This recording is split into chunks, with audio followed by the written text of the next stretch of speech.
GDPR Compliance Basics. Frequently asked questions.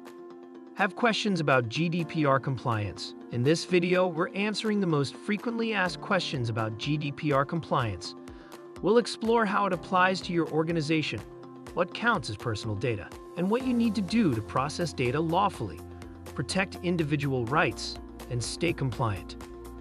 Whether you're just getting started with GDPR or need clarification on specific obligations, these FAQs offer practical guidance to support your compliance program. Who does GDPR apply to? GDPR applies to any organizations located in the EU. It also applies to organizations outside the EU that offer goods or services to individuals in the EU, or that monitor their behavior in any way. So even if your organization is headquartered elsewhere, if you're handling the data of EU residents, GDPR applies to you. What counts as personal data or personal information under GDPR? Personal data is any information that can identify an individual directly or indirectly. That includes identifiers like names and email addresses, but also ID numbers, location data, and online identifiers like IP addresses or cookie data. If it can be traced back to a specific person, it's likely personal data under GDPR. What are the lawful bases for processing personal data? Before your organization can process personal data, you need a lawful basis for doing so, and GDPR defines exactly what those are. There are 6 lawful bases: consent, contract, legal obligation, vital interests, public task, legitimate interests. Every data processing activity must be tied to one of these, documented, and communicated to individuals through your privacy notice. What rights do individuals have under GDPR? GDPR gives individuals meaningful control over their personal data through a set of defined rights. These include right of access. Individuals can request a copy of their personal data and information about how it's being used. Organizations must respond within 1 month. Right to correction. Individuals can request that inaccurate or incomplete personal data be corrected or updated. Right to erasure. Individuals can request that their personal data be deleted. This right isn't absolute. It applies in specific circumstances, such as when the data is no longer necessary for its original purpose or consent has been withdrawn. Right to restrict processing. Individuals can request that their data be temporarily frozen or limited in how it's used, for example, while disputing its accuracy. Right to data portability. Individuals can request their personal data in a structured, machine-readable format so they can transfer it to another service or organization. Right to object. Individuals can object to their data being processed, particularly for direct marketing or when processing is based on legitimate interests. Organizations must stop processing unless they can demonstrate compelling grounds to continue. Your organization needs processes in place to respond to these requests in a timely manner. Do we need to report every data breach? When it comes to data breaches, here's what GDPR requires. All personal data breaches must be documented, but reporting thresholds depend on risk.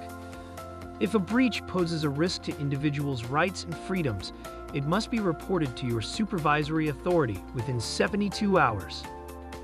If the risk is high, you're also required to notify the affected individuals directly. When in doubt, document first and assess quickly. How should third-party processors be managed?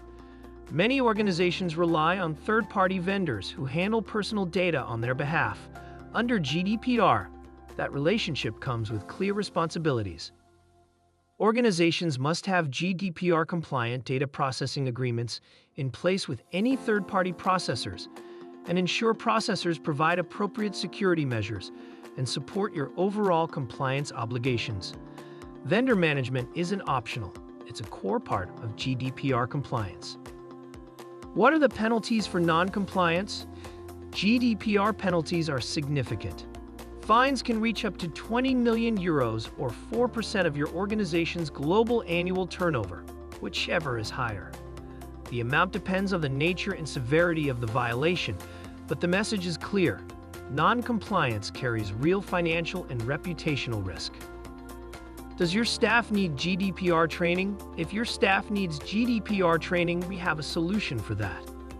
Our GDPR online training course gives staff a clear, approachable overview of the GDPR and how it applies across your organization. It is designed for anyone who handles, processes, or has access to the personal data of EU residents.